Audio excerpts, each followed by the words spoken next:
G'day trainers and welcome back to another Pokemon Legends Arceus video. Now, we've all heard rumours that there is going to be DLC coming out in just a couple of months, probably around April. And apart from that room that was recently discovered from the dive into the code, we haven't really had any leaks. We haven't had any teasers about what this potential DLC could be. Now, a lot of people are thinking that this room, it does look very modern. They're thinking that this is going to be part of the DLC that comes out. I personally don't think so. Now, only because I believe if they are going to be implementing that modern room, to me that indicates that maybe they're going to be transporting us back to where we came from. I don't think it would be a permanent thing. It would just be maybe a temporary assignment or a temporary mission or a quest that we have to go on. It could also be an interactive flashback. I don't know. However, I don't think they're going to be implementing active time travel into a Pokemon game. I, along with quite a few others, am more along the lines of thinking that it's probably just a bit of leftover code from potentially the way the game was meant to begin. So my line of thinking is that that bedroom that you see could be the bedroom that you were intended to wake up in when Arceus calls and summons you. I think they decided to get rid of it. They didn't need it. But look, I'm happy to be proven wrong. If it does turn out that that modern room is going to be part of the DLC, then that's very, very exciting indeed. So, with so little information and only the rumour of DLC on the horizon, the fandom has done what it has always done so well. They've gone into overdrive, speculating, hoping for their most wanted additions to become that reality. And look, it's hard to blame us, even for some of the more unreasonable wants. After all, the Pokemon franchise is absolutely massive, and only getting larger year on year. I don't think they'll ever properly make a Pokemon game that will satisfy every single fan. I just don't think it's possible. Even if they did absolutely everything right, the size that that sort of a game would take, the type of space you would need to be able to run a game like that, would probably be pretty massive. I'm not an expert on these sort of things by any means, but that's just my thought. Again, if anyone out there is an expert on this, please, again, very, very happy to be proven wrong. So I was thinking yesterday about what could be in the DLC, what I would like to be in the DLC, and I thought, why not ask people that could be just as big of fans as myself? So I reached out on the Pokemon Legends Arceus subreddit, asking them what they would love to see in a Pokemon DLC. The response was great. Could Legends implement these ideas that I'm going to be covering? Stay tuned to see what they are. Now I'm going to quickly shout out some of the bigger ideas that I personally hope aren't part of the DLC, and that's going to be the biggest one, going to another region. Now, don't get me wrong, I would love to go to another region ever since I was 8, 9, 10 years old, playing Pokemon Red, Blue, Yellow, Gold, Silver. I lied, I've never played Gold. I played Silver. I played Silver and Crystal. But ever since then, and getting to go from Johto back to Kanto, it's really just an experience that hasn't properly been duplicated in any Pokemon game since, except for Heart Gold and Soul Silver. So I don't really want them to just try to cram an entire new region into some DLC. What I would rather them do is go down the Legends game line, and anyone that is in any Pokemon social media sites lately will know it's all about Pokemon Legends Celebi, Pokemon Legends Ho-Oh, whatever it could be, and those are great ideas. I truly, truly hope that Pokemon, that Nintendo, the Game Freak, they do that. I honestly believe with the success that Pokemon Legends has found so far, that it would almost be foolish not to do it. They've seen the massive success that it's had so far in what it's been about a month since it came out, and people still can't stop talking about it. It really is great. But yeah, I don't want those as DLC. I want them to be their own separate games, ones I don't mind going out paying another $80 for, because they're going to be worth it. You're going to sink in 100 hours very quickly, very easily, and your next 100's going to come just as quick. But what do we want? And as a community, and the responses I've seen, it seems a bit standard, and this first one being a new area to explore. One of the most wanted additions we the fans want is more zones, more areas to explore, more Pokemon to capture. That's what Pokemon's all about after all. That's what we've grown up doing, and that's what we want to continue to do. Now, we could implement a system where we can travel to another island, similar to what we did with the Pokemon Sword and Shield DLC, but I don't think that's really necessary at this point. If you actually have a look at the Hasue map that I've got up here now, you can see, apart from the tip of Mount Coronet, which I'm not going to count, there's still 4 areas that are covered in cloud cover. This 4th one just being behind my face. This one over here in the top left, I wouldn't be surprised if this turned out to be Full Moon Island, New Moon Island, and maybe even Iron Island. I think they probably need to stretch this area out a little bit to make those 3 fit in there together, but even in Gen 4 and on the Sinnoh maps, they were all quite close together. Granted, Iron Islands was a little bit lower, but still, I think they could make that work pretty well. Now, those that did play Gen 4 know that Full Moon Island was the home of Cresselia, New Moon Island was the home of Darkrai, and the Iron Island was where you could get your first Lucario. I'm pretty sure that's where you could get your first Lucario. Full Moon Island and New Moon Island were both notorious in the fact that the only Pokemon they had there was Cresselia and Darkrai. However, we are quite a way back in the timeline here, so we could open that up and have just very, very powerful Pokemon living here that we can go battle, capture, explore, and complete those Pokedex entries for as well. Now, because again, we are so far back in the timeline, I don't think that would hinder the fact that there are no Pokemon there during modern day Sinnoh, because at the moment Cresselia and Darkrai aren't living there. What they could do if they wanted to address it at all, which I don't even think they'd have to, but if they did, they could address it by saying when Cresselia and Darkrai sought out new homes, just the sheer power and presence of the Lunar duo was enough to force all of the Pokemon that were inhabiting that island away. So I think that's covered pretty easily. Now in the top right corner, this could eventually become the home of the Pokemon League's Elite Four and the Champions. We know based on modern day Sinnoh's map that this is roughly where it's located, but obviously there are no gyms, there is no league challenge at this point, so we know that that probably isn't going to be there. What is there? I guess we'll have to wait and hope that that's implemented in future DLCs. Now onto the 2 exciting parts that are covered. Now the bottom left and the bottom right, I believe could be 2 brand new areas that we could see. Now I don't believe that either of these spots are actually shown on any town maps from the Generation 4 games and maps of Sinnoh. So these could be 2 brand new spots. The bottom right could become home to our first almost entirely marine biome. I'm imagining something like Pacifidlog Town from the Hoenn region, where you have got all the buildings being supported by rafts. Now the Cobalt coastlands are great, but I feel like the big attraction there is more like Firespit Island and the coastline / the beach. So having an almost completely ocean-based area would be great and opens us up to much more difficult water Pokemon battles. However, they may just be more difficult for me, as because anyone that has watched my Let's Play series would know, I'm terrible at directing Basculegion and I've just got terrible aim. So that might not be an issue for everyone else, but it definitely will be for me. The bottom left is where I believe they could make the most difficult area, which will be only available after you catch Arceus, so you're in the proper post-game. Now this could be a desert biome. At the core, I'm not a fan of desert biomes, I've never really liked them. I usually feel that they are a bit empty and a little bit scarce of really anything of note. However, I feel like if this island, or if this area rather, is set up to be a very dangerous area where you could be caused to black out frequently, then I think that excitement, I think that adventure, that little bit of danger, I think that could probably change my opinion on it if they did it right. Now this could also open up the possibilities of a new mount that we can get. We've seen in a lot of Pokemon games, the desert biomes are usually being ravaged by sandstorms. Now, I'm thinking, what if this area is almost always in a sandstorm, which makes your movement very difficult until you unlock a new mount. Now, this could be some sort of ground Pokemon that we could ride along. Now, there could be a bit of an issue with what Pokemon spawn here.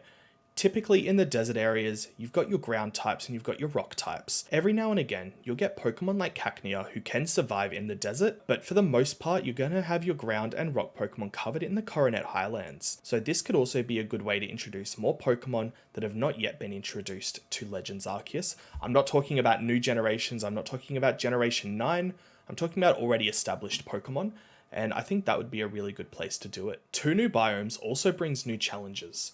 We all know how annoying it can be trying to catch a Pokemon in the water, only for a Pokeball to hit the wave and be wasted. This could be a great opportunity to introduce a new variety of Pokeball. It could be a member of the Dive Ball family, or the Dive Ball could be the initial ball for this stage. Now the perks of the Dive Ball would be, if you were to hit a wave, your ball's not wasted. It's going to continue through and hit your Pokemon and hopefully capture it. And for the desert biome, with strong winds and a sandstorm, Pokeballs and Gigaton Balls may be thrown off course because of such vicious winds, or maybe they'll be obstructed. There's too much sand in the air, maybe it gets in and it obstructs the mechanisms for how these ancient Pokeballs work. So what we could have is the introduction of another type of Pokeball let's just call it the Sandball for lack of a better name right now, and this Sandball may not be affected by any of the strong winds in the sandstorm, and that also opens us up to a little bit of a different gameplay mechanic for other areas as well.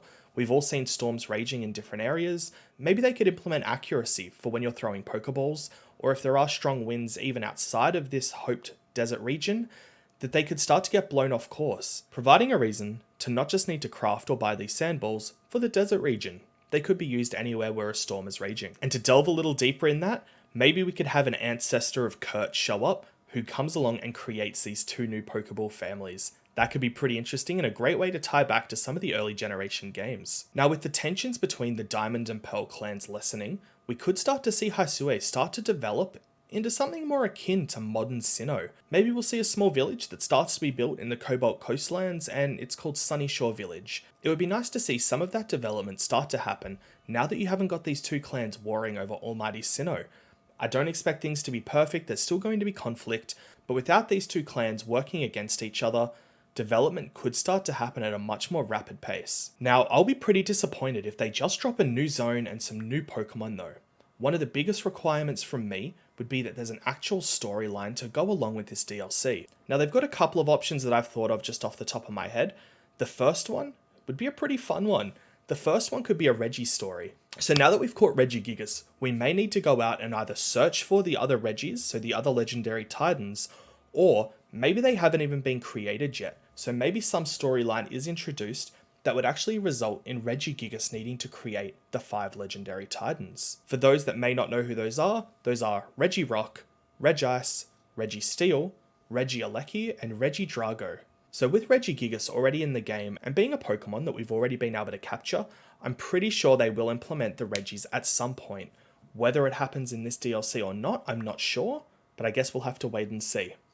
Now, spoiler warning for those that have not finished that last battle. I think the easiest way to continue this story is to just a direct continuation from your last interaction with Volo. So after you defeated him and Giratina twice, by the way, rest in peace to everyone that died multiple times trying to do that battle. I died at least 3 or 4 times. It would be good to see where he's going, because it's not like he was properly defeated and he's given up his ways. He vowed to come back even if it took him centuries. So they could come into a storyline where we need to follow up with Volo, see what he's doing, maybe try to stop him. However, they might actually save the remainder of the Volo story for the BDSP DLC that could be coming out. Now, the first way I could think of that happening is maybe through Volo's interactions with Giratina. He's messing around with the space-time rift. Maybe that's halted his aging process. Maybe he's now immortal, something like that.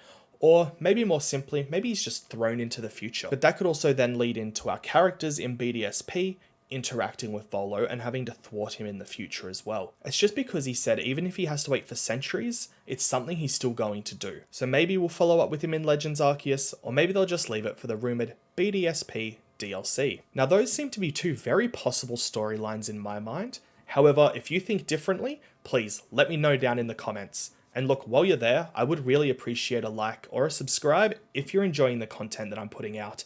Now, a multiplayer function. This is my #1 most wanted addition for this DLC, and I know it is for a lot of people as well. It's exciting, it's thrilling. I think the reason they didn't put multiplayer in it right from the get-go, apart from the trading aspect, is they wanted to set up a little bit of a difference to how we play the Legends games to compare to how we play the mainline Pokemon games with the gyms and the League Challenge. And that's fine, I understand that, I respect that, but I think I've thought of a way where they can implement multiplayer or player interactions with friends without it impacting the natural gameplay of Legends Arceus. Now, what I would love to see is a new island or a new area that we can go to where we can interact with players on our friends list. Now, this could be in the top right corner where I mentioned before, where the future of the Pokemon League and the Elite Four will be located. It could be there, because that would be a good use of the space. However, I feel like that it might also be a little bit small. What I'm thinking would be a pretty big area. So what I would like to see is we get to that area, whether it's where the Pokemon League will be one day, or if it's a new area altogether. What I would love is, and it can't be too big, I get the Nintendo servers probably won't house all of this, or probably won't be able to manage all of this, but if you could go to this area where you and anyone that's listed as a friend on your Nintendo Switch could appear there if you're playing at the same time. I'd love to see super powered Pokemon, like I'm talking Pokemon in their 80s, 90s, really, really powerful Pokemon with an even lower catch rate for Pokemon of that level. I would love this to be a truly multiplayer area. So don't get me wrong, you could walk up to one of your friends, you could maybe press A on them and maybe open a trade instantly. That'd be great. Maybe you could go in and have a freestyle battle, the way that we battle with Pokemon and other trainers at the moment, but we can do that with our friends. That would be excellent. But what I would really, really love to see is if you could team up with your friends. Say you've got a level 95 Ursaring over here and it is going wild. You're not going to be able to take it on yourself? That's fine. You and one of your friends, or you and 3 of your friends, meet up. You take on this creature together. You can either battle it together, you can try sneaking up on it, you can throw it berries. It could be difficult to implement. And look, I'm not hopeful. I don't think that's going to happen. However, it is my number one hope for Legends DLC in the future. And I guess that's all I can do. All I can do is hope at this point. Now, this was some of the bigger ideas mentioned on the Pokemon Legends Arceus subreddit. However, there was still quite a few more, a little bit smaller in grandeur, but still really, really excellent. So let me quickly go through those as well. So first of all, probably the easiest one, why haven't we got an ancestor for Barry? Bring him in. He can just be a random character. Maybe he can be someone that introduces us to one of these other islands. We just want a Barry ancestor. From what I've seen, the fandom's pretty split on him. They either love him or they hate him. It'd just be an overall fun little nod to the Generation 4 games. The next one is going to be a lot more side quests. People love side quests. I love side quests. I'm a big MMO player, or I used to be in the past, so I love having just a list of side quests always. So more side quests is an absolute must. And I think that's a very reasonable request, and I think it's probably going to be there too. This next one from personal experiences is one that I really, really want, and that's some sort of quick sort feature for your pastures. It would save so much time to be able to sort your pasture the same way that you can sort your items in your satchel or in the storage box. Imagine being able to favorite some of your Pokemon and they would go straight to the top. Imagine being able to mark your shinies, your alphas, your legendaries, making sure that they get sent right to the top. You could probably have this done in a different way, sort by level, sort by obtained time, so sort by oldest Pokemon you got to the latest Pokemon you've got, because especially in this game where you have to catch a lot of Pokemon, you release a lot of Pokemon. So you've got a lot of those empty spots in your pastures and you've got to manually move them in. I hope they implement some sort of quick sort feature because I feel like it's the type of quality of life update that we all desperately need. There is one more quality of life update, but I'm actually going to save that one till the very end because I know it's one that every single Legends Arceus player is going to agree with me on. We'll get to it in a minute. So next, simply just more clothing items. The clothing options so far are pretty good. We can probably get more. More variety, more mix and matching, just a nice simple one, more clothing. Next being Pokemon that can follow you in the overworld. I understand why they haven't though. Maybe Nintendo was thinking, if they allowed Pokemon to follow you in the overworld, maybe they'll start initiating battles on your behalf, they will scare Pokemon away. I don't know. Maybe, I just don't know. However, we want our Pokemon to follow us, especially in a game when they look this amazing, we desperately want it. Maybe we could even have an option. Say I have my Hisuian Typhlosion following me. I can put in one of its options saying start battles or approach wild Pokemon. That way while we're running, or say you're collecting berries or you're knocking down tumblestones, your Pokemon will go off to the nearest Badoo or your nearest Starly and start that battle for you as well. It could help with the farming. And ultimately, it would just be nice to be able to have your Pokemon follow you around. It's been a fan favorite feature ever since it was first initiated in the games. Why take it away? Now, I don't think they'll do this one. I hope they do, but I don't think they will. And that could be the introduction of the first daycare, which will allow us to breed Pokemon. Now, with there not being any IVs or EVs in this game, there's no real reason to dedicate hours to breeding out these Pokemon, but it's still a fun little feature that many fans have been enjoying since the Generation 2 games. Next would be a camping system, similar to the way we had in Sword and Shield.